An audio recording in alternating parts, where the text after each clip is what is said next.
ইউষা ঘরে ঢুকতে গিয়েও থমকে যায়। অয়নকে তখন যতই স্বাভাবিক দেখতে লাগুক, ও জানে তুষির মা হওয়ার খবরে মানুষটার খারাপ লেগেছে, কষ্ট হয়েছে। অবশ্য হয়তো স্বাভাবিক, শত হলেও একটা সময়ে ভালোবেসেছিল। ইউষা দোনামোনা করলো ভেতরে যাবে কিনা। অয়ন ভাইকে কি ওর একটু একা থাকতে দেয়া উচিত? অয়ন খাটে শুয়েছিল, সেখানে থেকেই দেখতে পেল মেয়েলি একটা ছায়া ফ্লোরে ভেসে আছে। ডাকলো সঙ্গে সঙ্গে, কি ভেতরে এসো। নড়ে উঠল ইউষা, চোখ দুটো কাঁপলো বিস্ময়ে। অয়ন ভাই ওর উপস্থিতিও বুঝতে পারে আজকাল। তড়িৎ ঢুকলো ও, ঘর অন্ধকার দেখে বলল, আলো জ্বালাওনি? না, মাথা ব্যথা করছে। অয়ন চোখের ওপর থেকে হাতটা নামালো। ইউষা চিন্তিত মুখে এগিয়ে আসে। সে কি, বললে না তো? সেজন্যই তো ডেকেছি, টিপে দিতে পারবে? কেন পারবো না? অয়নের মাথার কাছে এসে বসল ইউষা, কপালের দুপাশ পেলব আঙ্গুল দিয়ে চেপে চেপে খুব সুন্দরভাবে মালিশ করে দিচ্ছে যখন হঠাৎ ডাকলো অয়ন, ইউষা। আমার খারাপ লাগছে না। হাত দুটো ত্রস্ত থেমে গেল ইউষার। থতমত খেয়ে বলল, আমি তো মানে কিছু বলিসনি, কিন্তু ভেবেছিস। আমার সত্যিই খারাপ লাগছে না। আমি আর তুষিকে নিয়ে ভাবি না, আমি সারাক্ষণ এখন তোকে নিয়ে ভাবি, তোকে দেখি, তোকে নিয়ে থাকি। একজনকে নিয়ে ভাবতে বসলে অন্যজন মাথা থেকে বেরিয়ে যায়, তেমন আমার মস্তিষ্ক থেকে তুষিও চলে যাচ্ছে। আর ওর বিয়ে হয়েছে, সংসার হয়েছে, একদিন মা হবে জানা কথা। খারাপ লাগবে কেন? সিম্পল ভাবে নিয়েছি। যাকগে, কথাগুলো মোটেই তোকে খুশি করতে বলিনি। ইউষা চুপ করে রইল, কাচুমাচু চেহারা নত হয়ে গেছে। অয়ন ভাই রেগে গেছে হয়তো, আবার তো তুই করে বলল। এখন উত্তর দেওয়ার মতো মুখ ওর নেই। কেন ও ভাবলো এসব? অয়নের মাথা টিপতে বসায় ইউষা একটু কাত হয়ে গেছিল। অয়ন মুহূর্তে ওর ঝুঁকে বসা শরীরের দিকে এগিয়ে মাথাটা বুকে গুজে দিল। বজ্রের ন্যায় কেঁপে উঠল ইউষা, বিস্ময়ে চোখ ছড়ালো, নিস্তব্ধ হয়ে রইল সারা মুখ। তার শীর্ণ দেহের এই তরঙ্গের ন্যায় কাঁপুনি টের পেল অয়ন। হাসলো চোখ বুজে, কপালের একটা দিক ছুঁয়ে দেখালো, এখানে বেশি ব্যথা করছে। ইউষা ঢোক গেলে, হাত তো চলবে না এখন। অয়নের সরু নাকটা ওর গলার কাছে, শ্বাস প্রশ্বাস সব বুক ছুঁয়ে দিচ্ছে, কাঁপছে, টলছে শরীর। এভাবে হয়? মিনমিন করে বলল, একটু সরলে ভালো হতো না? কেন? না মানে ওই। অয়ন সঙ্গে সঙ্গে বলল, ওই দিন না বাচ্চা চাইলি? বাচ্চা নিতে হলে তো আরো অনেক কিছু সহ্য করতে হবে তখন। লজ্জায় ইউষা চোখ খিচে নিল। খোদা, কোন আক্কেলে ওই দিন ও ওরকম কথা মুখে এনেছিল? কোন শয়তানের উস্কানিতে? ওকে এখন কেউ জুতো দিয়ে মারো। 7 মাস পর তুষির আজ ক্লাস 4-এর শেষ পরীক্ষা। পেটটা এখন ভীষণ ভারী আর বড় হয়েছে, বাচ্চার ওজনও ভালো। একই রকম ফ্রেশ রিপোর্ট, নর্মাল ডেলিভারিতে আশঙ্কাই নেই। তবে এখনও জানা যায়নি ছেলে না মেয়ে।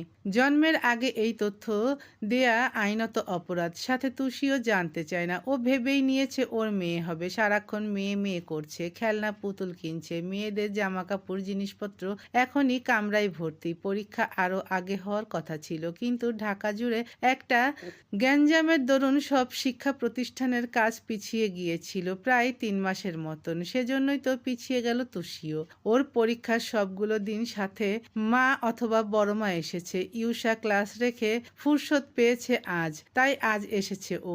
তুষির এখন হাঁটতে একটু সমস্যা হয়, সেই ছিপছিপে শরীরটা পানি নেমে ফুলেছে কিছুটা। আপাদমস্তক ঢাকতে ও একটা বিশাল ঘেরের আনারকলি পড়েছে, ওনাটা পিঠ থেকে এনে 2 কাঁধে মেলে দেয়া। গাড়িতে উঠতে গিয়ে ওর হঠাৎ চোখ পড়ল ফুটপাতে। ফুসকার ভ্যান দেখেই বলল, খাবে ইউষা? জি না, এই সময় এসব বন্ধ, সোজা গাড়িতে উঠুন। তুষি গাল ফুলিয়ে বলল, তুমি দেখছি তোমার ভাইয়ের মতো করছো।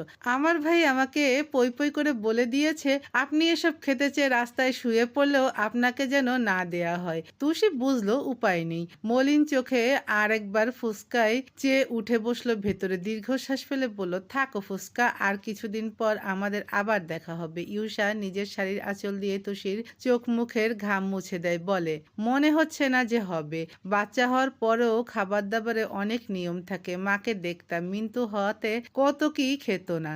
যাকগে, তুষি, তোমার ডেলিভারির তারিখ তো 12 তারিখে পড়েছে, আজ 1 তারিখ, আর মাত্র 11 দিন। কি মজা, তারপর বাবু আসবে, আমি ওকে সারাদিন কোলে নিয়ে বসে থাকবো। তুষি মুখ ভার করে বলল, আমার মেয়েকে আমি কোনো বজ্জাত খালার কাছে দেব না, তোমার দেয়ার আশায় কে থাকবে? ও তোমার একার মেয়ে, ও তো আমারও। তুষি অমনি ঘুরে বসে হাসি হাসি চেহারায় বলল, তাহলে চলো ইউসা, ফুচকা খাই। আবার ভাইয়াকে ফোন করছি, দাঁড়াও। এই না না, বকবে আল্লাহ। ইউসা কল দিয়ে ফেলেছে। ফোন রিসিভ হতেই তুষি জিভ কাটলো। গম্ভীর স্বরটা শোনা গেল স্পিকারে। হ্যালো মেজো ভাইয়া, তোমার বউ ফুসকা ফুসকা করছে, কি করব? স্বার্থ স্থূল স্বরে ডাকলো তুষি। তুষি মিনমিন করে বলল, মজা করেছি, দেখছিলাম ইউসা আপনার কথা শুনছে কিনা। চুপচাপ বাসায় গিয়ে রেস্ট নাও। আচ্ছা। লাইন কাটতেই ইউসার মাথায় চড় মারল তুষি। রেগে মেগে বলল, নিজে যখন মা হবে না, আমিও শোধ নেব। হুম। ইউসা হাসছিল। বাচ্চার কথা উঠলেই ও শুধু হাসে। অয়ন কবে ওকে ভালোবেসে ছোবে তারই ঠিক নেই। সেই আশায় ও না বুড়ো হয়ে যায়। ফোনের সাইড টিপল মেয়েটা। স্ক্রিনে জ্বলে উঠল দুজনের ছবি। এই কমাসে একটা চমৎকার ব্যাপার হচ্ছে। অয়নের সাথে কিছু সুন্দর সুন্দর কাপল পিকচার তোলা হয়েছে তার। প্রতি সপ্তাহে অয়ন ওকে নিয়ে ঢাকার আনাচে কানাচে ঘুরেছে, না চাইতেও বাইরে খেতে নিয়ে গিয়েছে। অফ ডেতে রাত জেগে ওর সাথে লুডো খেলেছে, গিটার বাজানো শিখিয়েছে, সঙ্গ দিয়েছে বন্ধুর মতো, মাঝে মধ্যে কপালে চুমু দিয়েছে, জড়িয়ে ধরে ঘুমিয়েছে। শুধু স্বামীর ওই অন্তরঙ্গ ছোঁয়াটুকু ইউসার এখনো পাওয়া হয়নি। হবে কিনা কে জানে। তুষি খেয়াল করলো ইউসা অন্যমনস্ক চিত্তে অয়নের ছবিতে আঙ্গুল স্লাইড করছে। মিটিমিটি হেসে বলল, মিস করছো বুঝি? ইউসা হাসে, মাথা নাড়ে একটু। তুষি বলল, কবে আসবে? এই সপ্তাহেই বলল। তোমার অনেক ধৈর্য ইউসা, অয়ন ভাই প্রায়ই ক্যাম্পেইনে যান, তুমি কি সুন্দর অপেক্ষা করতে পারো। আর আমি সেবার তোমার ভাই মিশনে গেছিল 5 দিনের জন্য, আমি তাতেই বিছানায় কাত হয়ে গিয়েছিলাম।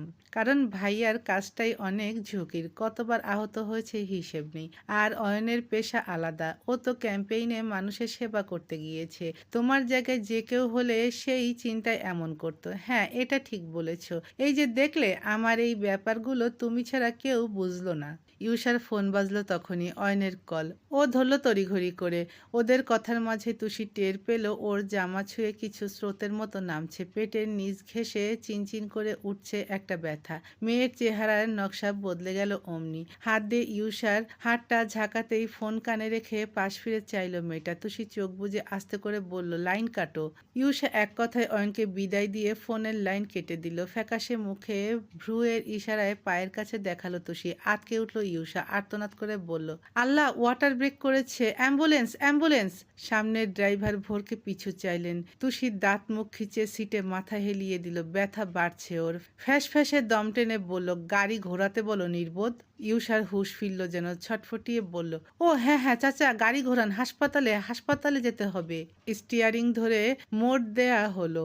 এক লেন পেরিয়ে ত্রস্ত বেগে আরেক লেন ধরল গাড়িটা। তুষি ব্যথা সহ্য করতে চাইছিল, ইউসা প্যানিক করছে ওর চেয়েও বেশি। মেয়েটা অল্পতে এত ঘাবড়ে যায়, কিন্তু দাঁতে দাঁত কামড়ে রইল। লেবার পেন নেওয়ার সক্ষমতা সবার হয়নি। প্রচন্ড শব্দে কুকিয়ে উঠল তুষি। ইউসা দিশা হারালো আরো, কেঁদে ফেললো ফুপিয়ে। বোনের মাথায় হাত বুলিয়ে বলল, আরেকটু আরেকটু কাকা, জলদি করেন, ওর কষ্ট হচ্ছে। সৈয়দ নিবাস থেকে হাসপাতাল কাছে, কিন্তু তুষির স্কুল থেকে ওই হাসপাতাল দূরে ছিল। প্রেগনেন্সির সময়টায় তুষির নিয়মিত চেক আপ ওখানেই হতো।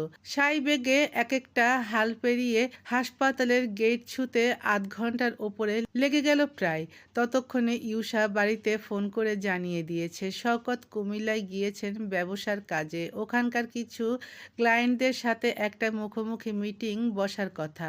সাইফুলও যেতেন, কিন্তু মেয়ের জন্যে থেকে গেছিলেন ওখানে। অয়ন যশোরে, স্বার্থ নতুন কেস নিয়ে নারায়ণগঞ্জ যাচ্ছে আসছে। বাড়িতে সর্বক্ষণ পুরুষ কাউকে দরকার। ডাক্তার শেষ চেক আপে বলেই দিয়েছিলেন 9 মাস শেষ হলেই যে কোনো সময় ব্যথা উঠতে পারে। সেজন্যই ভাইকে রেখে গিয়েছিলেন শওকত। আর আজ দরকারও পড়ল। হাসপাতালের ছোটাছুটি সব ভদ্রলোকই করলেন। তুষিকে নেওয়া হয়েছে ইমার্জেন্সি লেবার রুমে। হাসনা করিডোরে বসে আল্লাহর নাম নিচ্ছেন। তনিমা, রেহনুমা সবাই অস্থির চিন্তায়। ইউসা স্বার্থকে কয়েকবার ফোন করে করে ক্লান্ত হয়ে পড়েছে, ধরছেও না। শেষ কলটা দেওয়ার ঠিক আগ মুহূর্তে এক বাচ্চার চিৎকারে হাতটা থেমে গেল ওর। চকিতে ফিরল ইমার্জেন্সি রুমটার পথে। বসা থেকে উঠে দাঁড়ালো সবাই। মুহূর্তে একজন নার্স বেরিয়ে এসে হৈ হৈ করে জানালেন, আলহামদুলিল্লাহ, মা ও বাচ্চা দুজনেই সুস্থ আছে। স্বার্থ নারায়ণগঞ্জে গিয়েছিল। কদিন ধরে এখানকার একটা কেসের খুব চাপ। তুষি হাসপাতালে শুনেই পক্ষীরাজের মতো ছুটতে ছুটতে রওনা করলো অমনি। ঘেমে নিয়ে দিগ্ভ্রম সে। ইউনিফর্ম ভিজে চপচপ করছে। হাসপাতাল প্রাঙ্গণে এসেও স্বার্থর চিন্তায় সব এলোমেলো লাগলো। কোন দিকে যাবে ও, কোন ফ্লোরে? চাচাকে কল করতে পকেট হাতালো। স্ক্রিনে দেখলো আগে থেকেই অসংখ্য মিসড কল উঠে আছে। বাইকে থাকায় ও টের পায়নি। চোখ মুখে হাত ডলতে ডলতে কল ব্যাক করলো স্বার্থ। সাইফুল ধরতেই শুধালো, হ্যাঁ হ্যালো, কোন দিকে তোমরা? আমি তো মিন্টুকে নিয়ে একটু বাইরে এলাম, বেবি শপে। তুই লিফটের 3-এ যা। স্বার্থ ছুটলো ফের। লিফটে এত ভিড়, দেশের সব রোগী একদিনেই কি এখানে এলো, নাকি স্বার্থর চোখে এই 5জন মানুষই বেশি বেশি লাগছে? একজন পুলিশ অফিসার লিফটে উঠেছে, ঘামছে দরদর করে। বাকিরা একটু কেমন কেমন চোখে চেয়ে চেয়ে দেখলেন। চতুর্থ তলা আসতেই স্বার্থ সবার আগে নেমে গেল। পরপর থমকে দাঁড়ালো পাজোড়া। এটা তো কেবিন ফ্লোর, এখানে কেন বললো চাচ্চু? তুষিকে কি কেবিনে শিফট করে দিয়েছে? বাবু হয়ে গেছে ওদের? বিস্ময়ের সাথে সাথে স্বার্থর মুখেও অন্ধকার নেমে এলো। চসূচক শব্দ করলো চোখ বুজে। ওর ইচ্ছে ছিল বাবুকে ও সবার আগে কোলে নেবে। 12 তারিখের সব কাজও আগে ভাগে সারছিল সেজন্য, আর সেটাই হলো না। কিন্তু কোন কেবিনে সবাই? সবগুলোর দরজাই একই রকম। স্বার্থ এদিক ওদিক তাকানোর মাঝেই ইউসা বেরিয়ে এলো। 12 নং দরজাটা খোলে। ফোন হাতে বাইরে কথা বলতে যাচ্ছে, তবে স্বার্থকে দেখেই এক চিৎকার দিয়ে ছুটে এলো সে। মেজো ভাইয়া! স্বার্থ ঘুরে চাইল। ইউসা হৈ হৈ করে বলল, অভিনন্দন অভিনন্দন, তুমি বাবা হয়ে গেছো, আমি ফুপি আর খালামণি হয়েছি। স্বার্থ ইউসার মতো খলবলিয়ে হাসতে পারল না। ঠোঁটের কোণ সাবলীল রইল। জিজ্ঞেস করলো, তুষির কি অবস্থা, ও কোথায়? ওই তো ওদিক যাও। স্বার্থ সবে গিয়ে এগুলো সেদিকে। কেবিনের ভেতর হাসনা আর রেহনুমা আছেন। দুটো চিকন বেড দুই পাশে। এক পাশের দেওয়ালে এসি ঝুলছে। পরিচ্ছন্ন সুন্দর কেবিন। তুষি মিশে আছে একটা বেডের তোষকের সাথে, ঘুমোচ্ছে বোধহয়। স্বার্থর ভেতরটা আরো হু হু করে উঠল স্ত্রীর ক্লান্ত আনন্দ দেখে। না জানি কত ব্যথা পেয়েছে তুষি, কত যন্ত্রণা হয়েছে ওর। এই 9 মাসে স্বার্থ তো কম কিছু দেখেনি। 7 মাস পর থেকেই মেয়েটা ঘুমোতে পারতো না, কাত হয়ে শুতে পারতো না। মাঝে মধ্যে শ্বাসকষ্টও হতো। লেবার পেইনেও নিশ্চয়ই অনেক ব্যথা। আর স্বার্থ এই সময়টাই পারলো না পাশে থাকতে। তুষি কি ওকে খোঁজেনি? খুঁজেছে তো। চোরটা ও ছাড়া এক পাও এগোতে চায় না, অথচ সন্তানকে পৃথিবীতে আনার যুদ্ধটা তো শুধু একা একা লড়ল। রেহনুমা কেবিনের জামা কাপড় গোছাচ্ছিলেন। হঠাৎ চোখ পড়ল দরজায়। স্বার্থকে দেখেই বলেন, ও মা, স্বার্থ এসে গিয়ে। স্বার্থ ঠোঁটে আঙ্গুল চেপে কথা বলতে মানা করলো, পাছে তুষির ঘুম ভেঙে যায়। এরপর আস্তে ধীরে এসে বসলো স্ত্রীর কাছে। রেহনুমা বলল, আরে সমস্যা নেই, ওকে এখনই ডেকে তুলতাম। আমরা তো আজই রওনা করব। কেবিন তো তুষি খুব ক্লান্ত থাকায় নিতে হয়েছে। স্বার্থ জবাব দেয় না, নিষ্পলক চেয়ে থাকে তুষির ঘুমন্ত অবসন্ন মুখে। নরম স্পর্শ দিয়ে মাথায় হাত বোলানোর মাঝেই হাসনা বললেন, পোলারে কোলে লইবা না? চমকে ফিরল স্বার্থ। হাসনার কোলের ভেতর হলুদ তোয়ালেতে একটা ছোট্ট প্রাণ নজরে এলো তখনই। অবাক হয়ে বলল, ছেলে হয়েছে? হ, তোমার বউ তো মাইয়া মাইয়া করতাছিল, বাইর হইল নাঙ্গল নিয়া। দেহ এককারে তোমার লাহান হইছে। হাসনা উঠে এসে ওর সামনে দাঁড়ালেন। বাবু ঘুমোচ্ছে। স্বার্থ চেয়ে রইল, চেয়েই রইল। কি সুন্দর একটা মুখ, ভোরের আলোর মতো ক্ষুদ্র শরীর, মাথা ভর্তি কালো চুল, ফুলকো দুটো গাল, আধবোঝা চোখ, নিখুঁত গড়নের সরু নাক, একদম ওর মতো। ঠোঁটটাও স্বার্থর মতো নিটল। নিজের মতো আরেকজনকে দেখে স্বার্থর মলিন মুখটায় হাসি ফুটলো অমনি। দুহাত বাড়িয়েও থামলো। হাসনার দিকে চেয়ে বলল, না, আমি অনেক দূর থেকে এসেছি। সারা গায়ে জার্মস, ওকে নেয়া ঠিক হবে না। জার্মস আবার কিতা? আছে, আপনার নাতনির মতো দেখতে। আমি বুঝছি, জীবাণু না। একটু ইংরেজি শিখছি টিভি দেখা। নাতনি উঠলেই কইতাছি তুমি ওরে জীবাণু কইছো। বাচ্চাটা জোরে কেঁদে উঠলো তখনই। স্বার্থ জিজ্ঞেস করলো, ওর কি খিদে পেয়েছে? একটু আগেই তো খাইলো, কান্দে কে?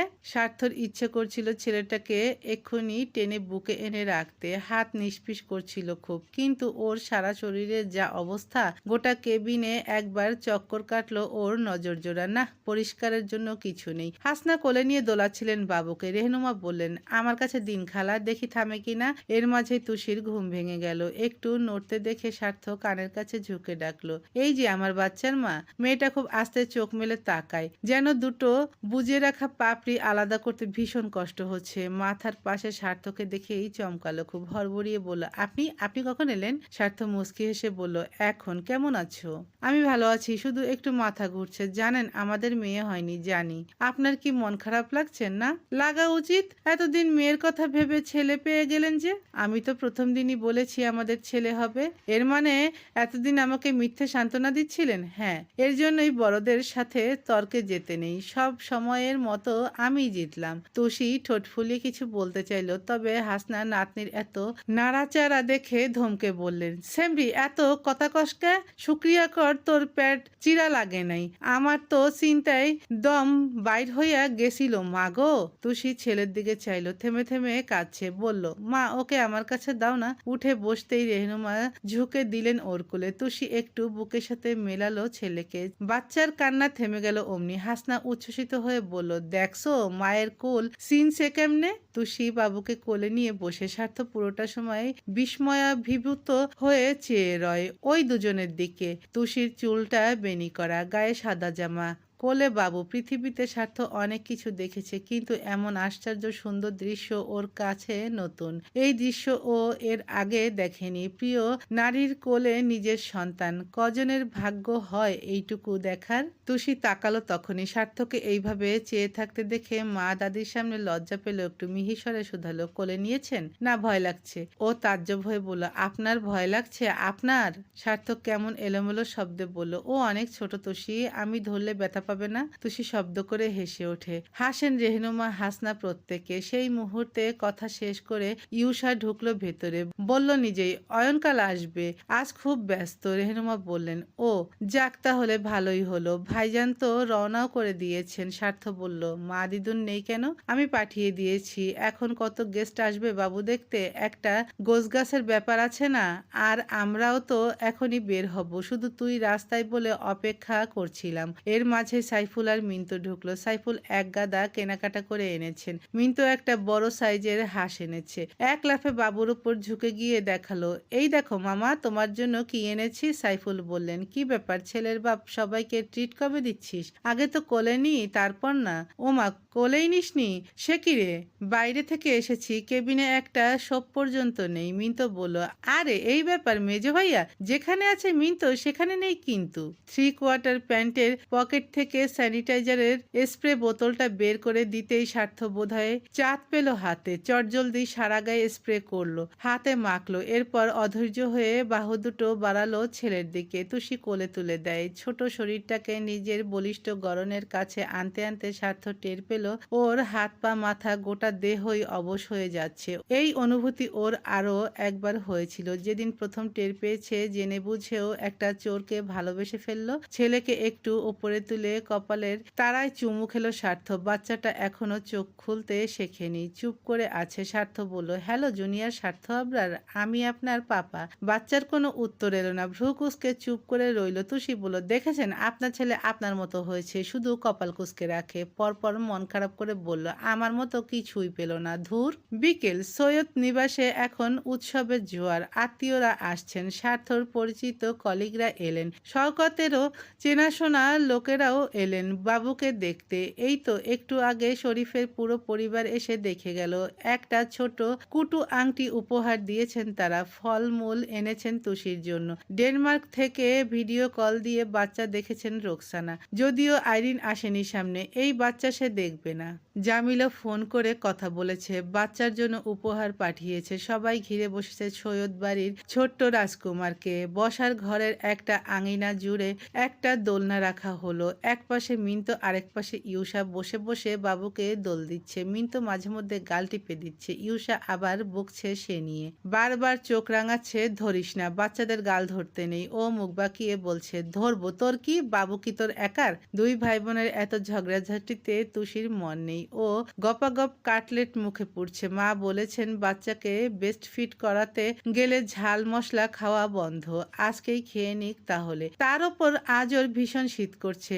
এত মেহমান আসছেন যাচ্ছেন, মা শাড়ি পরতে বলেছিলেন, পরেওছে তুষি। শুধু আগের মতো ফ্যাশন করে চুল খুলে রাখতে পারছে না, খোপা করতে হচ্ছে। বাবুর চোখে মুখে লাগবে। বাবু ঘুমাচ্ছে এখন, খেয়েছে একটু আগে, পরনে নানা ভাইয়ের কিনে দেয়া জামা কাপড়, কিন্তু ওর মাথায় একটা হেয়ার ব্যান্ড পরিয়ে রেখেছে ইউষা। এসব তো তুষি মেয়ে হবে ভেবে কিনে রেখেছিল, ফেলে তো দেয়া যায় না। স্বার্থ হুলস্থুল পায়ে ওপর থেকে নামলো তখনই। পুরো দোস্তর ফ্রেশ হয়ে লম্বা গোসল সেরে বাসার জামা কাপড় পরেছে, এসে দোলনা থেকে বাচ্চাকে তুলে কোলে নিল ও। তনিমা অবাক হয়ে বললেন, এত তাড়াহুড়ো করে নিচ্ছিস কেন, বের হবি নাকি? না, তখন হাসপাতালে মন ভরে নিতে পারিনি। বাবা, এখনই কি টান? সে সময় কলিং বেল বাজলো। তনিমা উঠে যেতে যেতেই আসমা খুলে দেয়। শওকত হন্তদন্ত ভঙ্গিতে এলেন। মাথার ওপর এতগুলো বেলুন উড়াতে উড়াতে একরকম ছুট্টে এসে দাঁড়ালেন মাঝে। হড়বড়িয়ে বলেন, কই আমার দাদু ভাই কই? তুষিমা, কেমন আছিস এখন? ভালো আছি বাবা, তুমি কেমন আছো? আমি ভালো থাকবো না? আমার নাতি এসেছে এখন। তনিমা, বেলুন ধরো, আমি চট করে হাত মুখ ধুয়ে আসি, বুঝলে?